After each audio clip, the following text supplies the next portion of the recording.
E aí, pessoal, tudo bem? Meu nome é Juscelio Silva, estou aqui para dar continuação no nosso edital, né? Então, estamos trabalhando crimes em espécie, direito penal, e nós vamos trabalhar hoje crimes contra a liberdade sexual, dignidade sexual, né? Mas liberdade sexual e fé pública, mas está no capítulo lá, dignidade sexual. Eu trouxe alguns exemplos, né? Assim, acho pouco provável que esse tipo de crime venha no teu concurso. Porém, não podemos deixar de trabalhar, pelo menos para você relembrar, lembrando que o nosso intuito é você fazer uma revisão, tá certo? Eu tenho que partir do pressuposto de que vocês leram o código, ou então, se não leram, leiam, porque não tem como. Infelizmente, essa matéria está sendo cobrada, está no teu edital, edital da Guarda Municipal de São Gonçalo, está nos editais de DESIP, DEGASE, Polícia Civil, PM, quando cobra o penal, tá certo? Então, sem mais delongas, vamos abrir aí com a primeira questão. Nós temos aqui questão da SESP, Tribunal de Justiça do Espírito Santo, titular de serviços de notas e registros. Isso aqui, nível superior, só para constar, tá? No que se refere, deixa eu aumentar a letra aqui, está difícil, professor. No que se refere aos crimes contra a dignidade sexual, assinale a opção correta. Em se tratando de crime de estupro de vulnerável, o consentimento da vítima ou o fato de ela já ter tido outra experiência sexual, constitui causa legal de diminuição de pena. Olha só, não tem nada disso. Pelo contrário, como vinha tendo decisões no passado, depois, antes da alteração da lei, no artigo 217, sempre que possível, eu vou trazer o código para poder trabalhar. Não é muito didático, não gosto de estar fazendo isso, mas precisa visualizar, sobretudo nesse conteúdo que eu sei que você não se debruçou muito sobre questões, até mesmo esse conteúdo. Acho pouco provável, acho que você trabalhou mais a parte geral. Então, é bom fazer a revisão, porque ele pode ser cobrado. Se for cobrado, a incidência dessa questão de uma outra mais à frente é enorme. Tá? Por quê? Porque houve a mudança legislativa recente. Tá certo? Então, o estupro de vulnerável, ele veio no artigo 217A, né? E o parágrafo 5º, deixa eu ver se eu trago ele aqui, parágrafo 5º, 217, traz a previsão expressa, porque estava tendo decisões no próprio STJ de algumas turmas que a experiência sexual da vítima, da suposta vítima, diminuiria a penalidade, tinha uma atenuante aí de pena para o criminoso. E a alteração em 2018 da lei veio pôr uma pá de cal nisso, ou nada disso. Né? No estupro de vulnerável não tem essa diminuir, não. As penas previstas no caput, parágrafo 1º, 3º e 4º deste artigo aplicam-se independentemente do consentimento da vítima ou do fato de ela ter mantido relações sexuais anteriormente ao crime. Não tinha previsão, quando o estupro era com menor de 14, por exemplo, que é considerado vulnerável, também, né, tem outras vulnerabilidades, a pessoa que não consegue externar a sua vontade, ela já é vulnerável. Vou dar um exemplo, Boa Noite Cinderela, tá? Eu não vou me alongar muito nisso não, mas lembra do Boa Noite Cinderela? A pessoa está inebriada, está embriagada, né, não consegue, não tem noção do que está acontecendo, ela está invulnerável, tá certo? Inclusive vem uma outra capitulação penal também, né? Quando há um conluio, várias pessoas, tá certo? Deem uma lida a partir do 213, a gente vai trabalhar a dignidade sexual. 213 é o estupro, né? Começa com o estupro. Então, aqui você vê que essa mudança, eu estou parando para falar sobre esse assunto, porque essa mudança veio de uma construção jurisprudencial anterior. E aí trouxeram para não deixar dúvida mais nenhuma, porque aí começou o próprio STJ, né, a sociedade cobrando, opa, peraí, olha só, não tem essa de diminuir por causa da experiência da pessoa, não. Para ser mais resumido, a menininha lá de 12, 13 anos que está se prostituindo. Então, o marmanjo ia lá, tinha relação com essa menina, e depois alegava, não, mas eu achei que ela, sendo prostituta, já está acostumada, nada disso. É para punir quem se beneficia, é para punir quem faz uso. Tá certo? Eu precisei fazer essa explanação porque achei importante. Então, vamos aqui. Ao crime de manutenção de casa de prostituição, tem se aplicado majoritariamente a teoria social da ação. Olha, teoria social da ação, isso não vai te cobrar, mas eu preciso só te dizer o que é. É coisa rápida. Teoria social da ação significa o seguinte, que a conduta praticada pelo agente, embora tenha uma capitulação penal, a sociedade admite ela. Seria uma espécie de norma supralegal de extinção de punibilidade. E isso não é aceito de jeito nenhum para esse tipo de crime. Tá certo? Então, essa teoria da ação, da social da ação, não é aceita. Aqui é a letra C. A mediação para servir a lascívia de outrem, com o fim de lucro, denomina-se, isso aqui é importante você gravar, né? Eles adoram fazer trocadilhos com palavras, lenocínio questuário. Tá a palavrinha chata. Mas o que acontece? É se beneficiar, ó, fazer essa mediação com fim de lucro. A resposta está certa, a letra C é a nossa resposta. É fazer a mediação, servir lascívia, ato de sexual, cunho sexual, né? Dá o nome de lenocínio questuário. Inclusive está no 227, parágrafo 3º. Olha aqui. 227, parágrafo 3º. Vou ter que ser bem breve com essas situações, porque eu acho pouco didático ficar lendo o código. Mas é importante mostrar para você onde está. Aqui, ó. Mediação para servir a lascívia de outrem.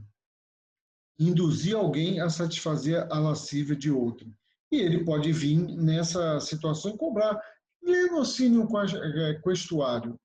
Isso aí, de repente, te cobra, né? Acho pouco provável, porque seria um negócio mais rebuscado, mas seria dificultar mais, né? Vamos para a questão número 2, então. Opa, desculpa. O agente do crime de... outro termo que eu gostaria de explicar com vocês. A questão número 1 é a que mais requer uma explicação maior em determinados termos, que eu não sei se você, quando estudou, está se lembrando. Olha só. O agente do crime de rufianismo ativo garante o seu sustento mediante a exploração de alguém que exerce a prostituição. Rufião. Você sabe o que é rufião? É o cafetão. Ele é o cafetão, o rufião.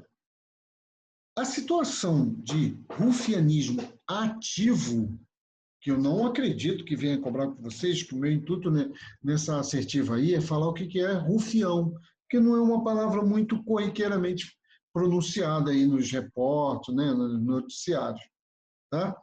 Rufião é nada mais do que o cafetão. E o ativo é realmente o cafetão. É aquele que tira o sustento direto e ele atua diretamente. Ele agencia, ele vende a pessoa. A verdade vende os favores sexuais ali diretamente. Presta segurança e tal, está atuando ali diretamente. O fato da pessoa se beneficiar só, o sujeito pode estar em casa, esposo, sei lá, o pai, infelizmente, ele pode fingir que não sabe o que a filha está fazendo, ou simplesmente sabe que a filha está fazendo, mas ele está em casa, ele não está lá atuando, agenciando ela. Ela chega em casa, né? Tá aqui dinheiro, tal, compra isso, compra aquilo, ele nem pergunta, porque ele já sabe o que é, mas ele não vai lá agenciá-la, não vai lá trabalhar ali no dia a dia a venda do corpo dela, tá certo? Então seria um rufião ativo, que não é a nossa questão a gente já viu, letra C. Mas vamos lá. Os crimes de estupro e atentado violento ao pudor são outra coisa que eu quero falar. Atentado violento ao pudor são tratados na lei como crimes hediondos, somente se deles resultar lesão corporal de natureza grave ou morte. Nada disso, tá certo? E outra, mais importante, não existe mais o crime de atentado violento ao pudor. Essa tipificação legal não existe mais. Vou te mostrar o artigo 214.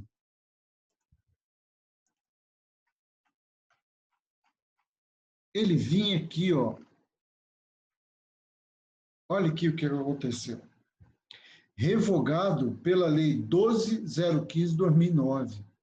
Não tem mais atentado violento ao pudor. A conduta, é isso que eu quero que você entenda, que a conduta do atentado violento ao pudor não deixou de ser crime. Ela foi realocada na conduta do constranger alguém mediante violência ou grave ameaça. E passou a ser considerado estupro. E eu vou explicar para você o que era o atentado violento ao pudor. Se você não se lembra, vai se lembrar. Atentado violento ao pudor era um estupro. Só que era de um homem contra outro homem, em regra, tá? O mais corriqueiro. Homem contra outro homem. Entendeu? Por quê? Porque o estupro, anteriormente, ele era considerado a conjunção carnal entre homem e mulher. Exatamente, pênis e vagina, ponto. Tá certo? E aí o que acontece? Tiraram a conduta do estupro da capitulação de atentado violento ao pudor e trouxeram para a conduta de estupro. Melhor, a tipificação de estupro. Ou seja, o que se tinha no atentado violento ao pudor foi realocado para estupro. Então, se cair na questão, disser que atentado violento ao pudor não é mais crime, que a conduta material lá do atentado violento ao pudor não é considerado mais crime, está errado. Ela não é considerada atentado violento ao pudor, crime de atentado violento ao pudor, mas é considerado estupro, tá certo? Para você, por hora, é isso que tem que saber. Eu preciso que você lembre disso, tá? Então, a última, os crimes de estupro, exato. Questão 1, letra C de casa. Essa foi a mais demorada, sim, porque eu trouxe justamente para explicar essa situação, tá? Pode constituir, em tese, ato obsceno na figura típica do artigo 233 do Código Penal. Trouxe isso aí porque você vai estar corriqueiramente, quando você for guarda municipal, corriqueiramente você vai lidar com uma situação dessa. Seja qual for a guarda. Olha isso. A exposição de cartazes, isso não é ato obsceno, né? Pode ser objeto, certo? A exposição à venda de revista é objeto. O ato de urinar em lugar público com exibição do pênis. Aqui, ó. Interessante que aqui bota pênis, né? Mas eu acho que a genitália feminina também entraria nisso, tá certo? A questão número 2 também é letra C de casa. É isso aqui. E você deve muito bem visualizar os marmanjos aí na rua, né? que volta e meia a gente acaba vendo, infelizmente, né? Pouco. Você não vai cair assim, na armadilha de chegar e achar que a sociedade entende isso como normal e que o crime não é para ser, sei lá, denunciado, o criminoso não é para ser denunciado, e etc. Nada disso. Não existe isso, tá certo? Então, letra C de casa, ato obsceno. Existe objeto obsceno, também capitulado aí a partir lá do 213 e seguinte, tá certo? Tá na dignidade pessoal, liberdade sexual. Questão número 3, só um instante.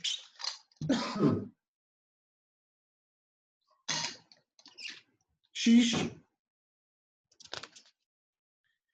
em um cinema, durante a exibição de um filme que continha cenas de sexo, mais um para você municipal, é flagrado por policiais expondo e manipulando sua genitália. Tal conduta, em tese, acabei de falar, ela tipifica o ato obsceno. Lembrando, ato obsceno, não confunda ato obsceno com objeto obsceno. Ato obsceno é você que pratica. O objeto, você precisa de um meio para fazer ato, para trabalhar o objeto obsceno. E tem essa capitulação penal. Tá certo? Nós vamos encontrar aí no 233 como a questão anterior acabou dando, né, o artigo. É o mesmo na questão número 3, tá certo? Então, a resposta aqui, ó, letra B de bola. Citação literal aqui, tipifica o crime de ato obsceno. Não é a citação literal a própria questão em si, mas é você conhecer o crime só. Aqui a gente não está questionando se a conduta vai ser ou não vai ser. Você conhece o crime de ato obsceno? Porque se você conhecer o crime, você não tem como dizer que outra coisa, senão que essa situação que ele colocou, que a questão trouxe, não seria ato obsceno. Se você conhece, você vê, prova para delegado de polícia. Uma questão muito simples. Então, questão número 3, letra B de bola. 4.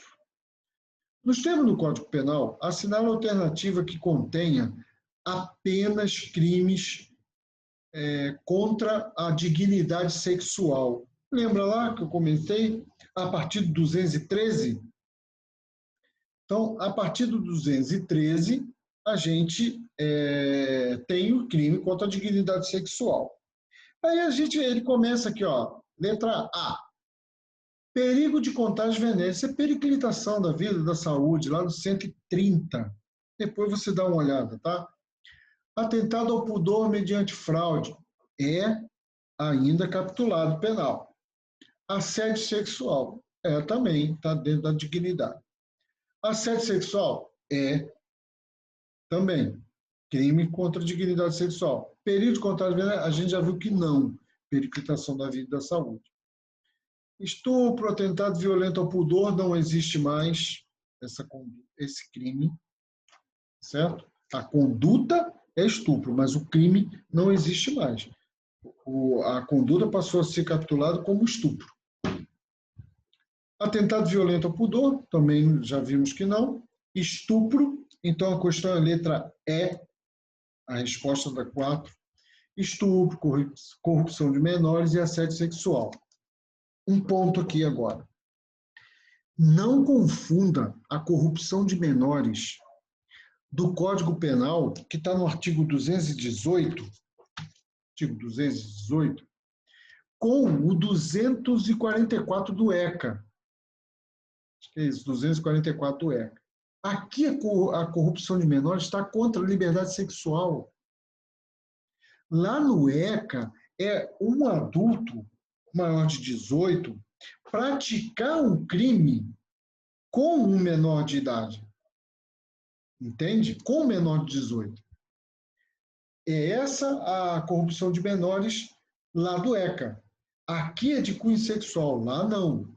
Lá a introdução é introduzir o menor na vida do crime. E detalhe, não precisa provar, é, tentar desconstituir ou o Ministério Público constituir que aquele menor foi corrompido, que ele era uma pessoa boa. Não, a conduta é formal. Ela tem consumação antecipada. Não precisa de evento naturalístico. Lembra lá da questão de penal parte geral? Não precisa. Não é crime material. Ele é formal. Não interessa se o menor já praticou crime anteriormente, não. Aquela mesma história também lá do menor de 14, que o maior tem lá relação sexual, não tem essa não. Dizer que já teve relação sexual na vida, pratica prostituição, nada disso. Aqui também, não tem essa não. Ah, o cara já praticou crime. Primeiro, menor não pratica crime. Pratica infração análoga ao crime. Beleza? Eu dei essa parada para a gente lembrar de algumas coisas. Então, vamos para a questão número 5. A 4, letra E. 5. Assinar a alternativa correta de acordo com o Código Penal Brasileiro. Aquele que, essa questão, ela é uma questão de citação literal. Aquele que submeter, induzir ou atrair à prostituição ou outra forma de exploração sexual alguém menor de 18 anos ou que, por enfermidade ou deficiência mental, não tem o necessário discernimento para a prática do ato, facilitá-la, impedir ou dificultar que a abandone, comete o crime de, inclusive, impedir que a pessoa saia daquela vida, comete esse crime. E qual é o crime? Favorecimento da prostituição ou outra forma de exploração sexual de vulnerável. Isso aqui tem uma capitulação direta, é se você conhece o crime ou não, tá certo? Artigo 218b, esse aqui eu faço questão de mostrar, porque não é muito ouvido, não se ouve tanto esse crime,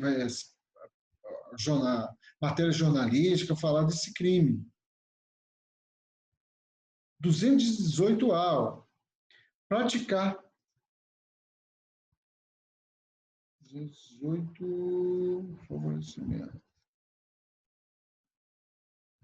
Submeter, induzir ou atrair à prostituição ou outra forma de exploração sexual alguém menor de 18 anos ou que, por enfermidade ou deficiência mental, não tem o necessário discernimento para a prática do ato, facilitá-la, impedir ou dificultar que a abandone.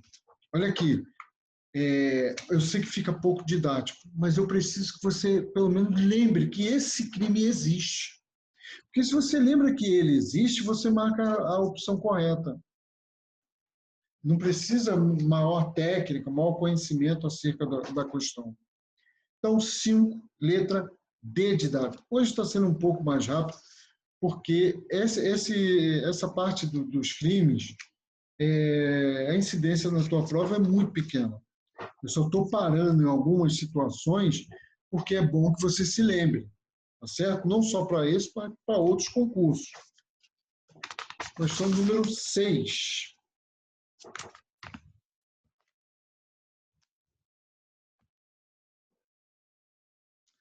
Segundo o entendimento simulado pelo Superior Tribunal de Justiça, o delito, aquilo que eu comentei lá em cima, o delito de corrupção de menores, previsto no artigo 244b do Estatuto da Criança e do Adolescente, vulgo ECA,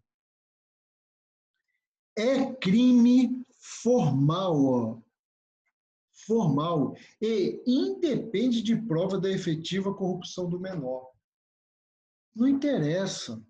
O cara pode ter cometido várias infrações. Se o maior estiver cometendo crime com ele, a conduta, além do crime que está sendo praticado, por exemplo, estão praticando um roubo, o maior vai responder por roubo e corrupção de menores. Esse é do ECA. Por favor, não confunda corrupção de menores com a conotação de dignidade sexual e corrupção de menores do ECA. Corrupção de menores do ECA é a introdução do menor no crime ou com ele praticá-lo. E independe se ele já praticou ou não, de prova material de que houve um resultado naturalístico, né, que ele acabou sendo corrompido, nada disso. É crime formal, tem a consumação antecipada. Beleza? Isso é bom para a gente estar sempre fazendo a reciclagem. Então, a questão número 6, o resto não tem lógica ficar lendo, né? Não faz sentido. Questão número 6, letra D de dado. Questão número 7, a gente vai aqui agora pular para a parte de fé pública, que eu tenho um detalhezinho para falar para vocês que eu acho também muito importante. Atribuir-se ou atribuir a terceiro falsa identidade para obter vantagem em proveito próprio ou alheio ou para causar dano a outrem, a conduta à hora descrita, expressamente prevista no Código Penal, é denominada, olha só, citação literal. Tá certo? A gente vai para o crime aqui, ó, de falsa identidade. E aí eu vou pedir um parênteses aí, um break, para falar sobre essa situação toda aí. Uso de documento falso. Isso causa confusão, né? Uso de documento falso. Falsificação do documento particular. Supressão do documento, nem tanto, não se confunde com os outros. Falsificação do documento público. Olha, tem as capitulações penais aí.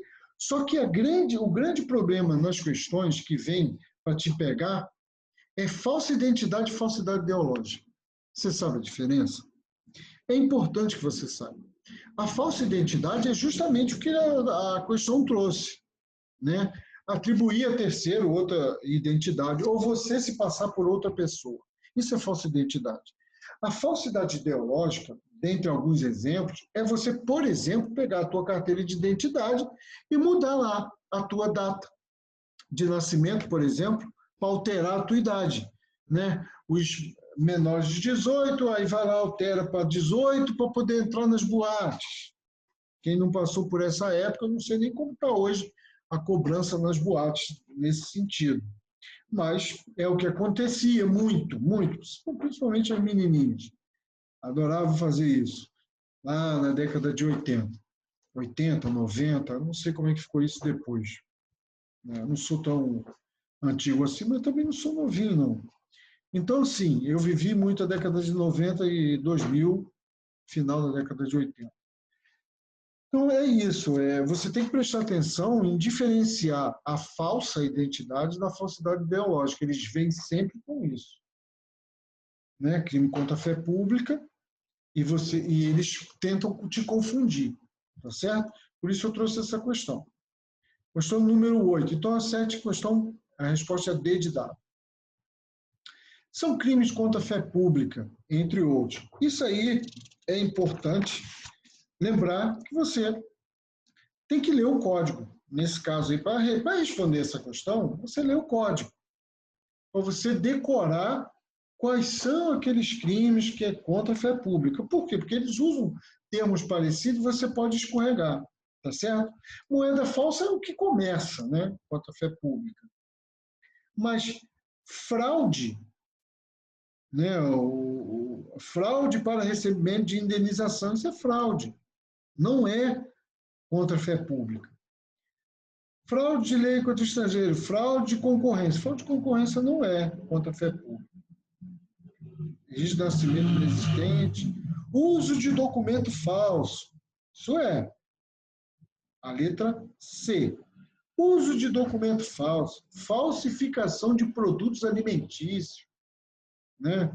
Os documentos falsos falsificação de produtos alimentícios? Não, né? Falsificação de documento público. que é fé pública. Questão D de dado é a nossa resposta. Ó.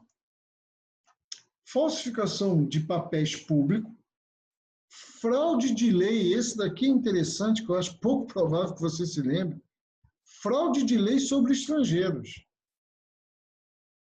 adulteração de sinal identificador de veículo automotor, adultera, né?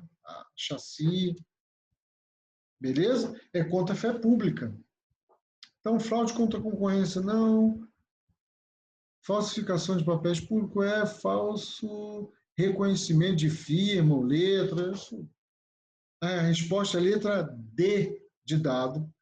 Você, repito, você tem que recapitular, tem que voltar lá atrás, reciclar, pelo menos fazer uma leitura nesses crimes aí.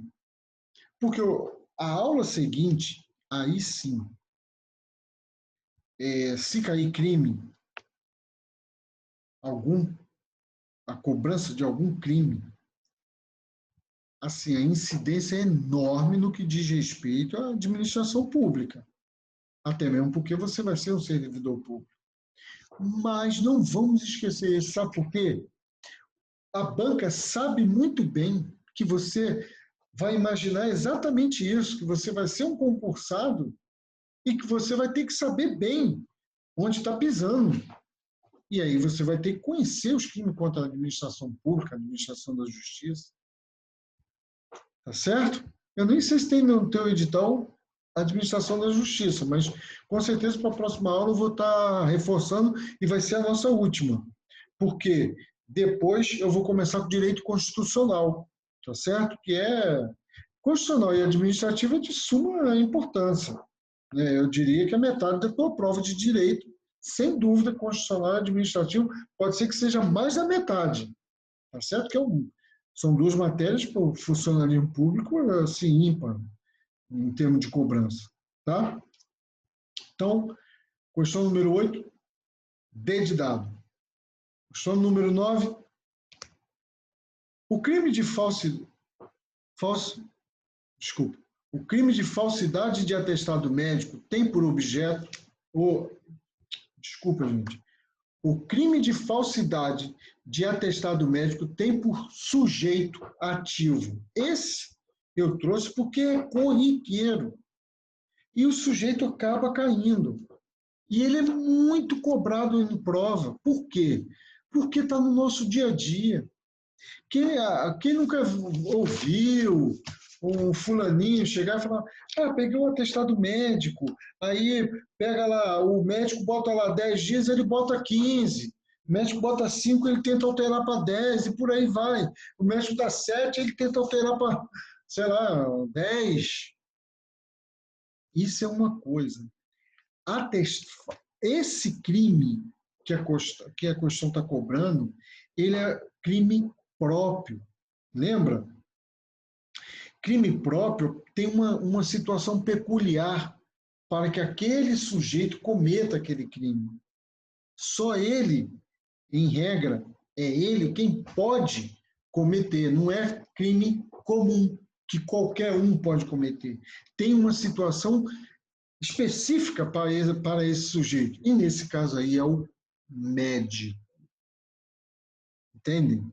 É o médico. É o médico que faz o crime de falsidade de atestado médico.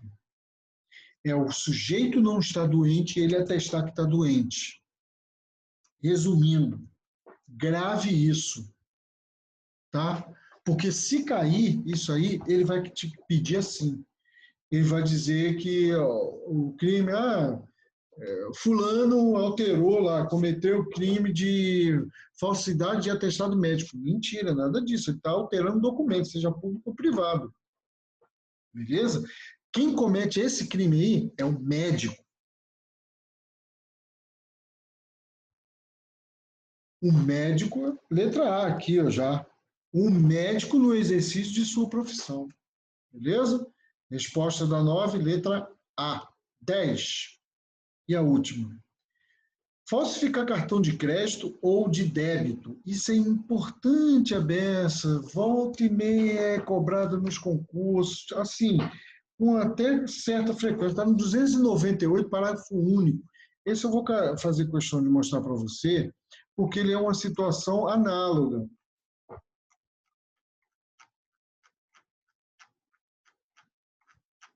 Ele vem lá no parágrafo único, 298. Olha aqui. Falsificar no todo ou em parte falsificação de documento particular. Falsificar no todo ou em parte documento particular ou alterar documento particular verdadeiro. Aí ele bota aqui a pena, né? De 1 a 5 anos e tal. Falsificação de cartão. Aí vem aqui, ó, parágrafo único. Para fins do disposto no caput, ou seja, para fim desse crime aqui, equipara-se a documento particular o cartão de crédito ou débito. Entendeu? Então, falsificar cartão de crédito e débito a conduta equiparada à falsificação do documento particular, que é a letra I, B de bola. Tá certo? Aqui nós chegamos ao final. Eu quero dizer para você que a gente está chegando aí metade de dezembro e não desista, não pare. Ainda que seja 1 horinha, 2 horinhas, porque você meio que desanimou, porque o concurso a data não saiu, mas a data vai sair. A data vai sair. Resta saber se você vai ser aquele retardatário que vai ter que recuperar o que tinha estudado bem, ou se você vai dar sequência. Ainda que você tire um pouco o pé do freio, ou tenha tirado um pouco o pé do freio, mas faça a leitura com frequência. Treine com frequência, ainda que seja uma matéria ou outra que você tem mais habilidade, né, se afeiçoa mais, você treina ela. Porque para depois correr atrás de forma, dar um gás maior, você só vai fazer reciclagem mesmo, só vai lembrar. E a gente já está fazendo aqui. E essas aulas, por exemplo, né, de penal, você volta. Pô, se você tem a opção de acelerar o vídeo, acelera. Tá certo? Não perde muito tempo também, mas é importante que você faça a revisão. Faça a revisão. Essa é a máxima aristotélica. Né? Você vê, Aristóteles falava isso lá, sei lá, 1000, 2000 anos atrás. Então, sim, a máxima aristotélica é, dentro do que diz respeito a ter o conhecimento, é você se reciclar. Você está sempre se inovando, você está sempre revendo seus conceitos, para você ter e gravar, ter na sua mente tudo bem fresquinho, você tem que estar sempre voltando no conteúdo. O professor também, os professores todos que dão aula fazem isso. Até mesmo porque direito sai coisa nova constantemente. Nesse exato momento está publicando decisão nova. Certo? Então, até a próxima e em breve. E a gente vai estar com crime contra a administração pública. Grande abraço a todos. Quem puder dar um like, né, se inscreve no canal, ajuda a divulgar. Muito obrigado, tá? Até a próxima.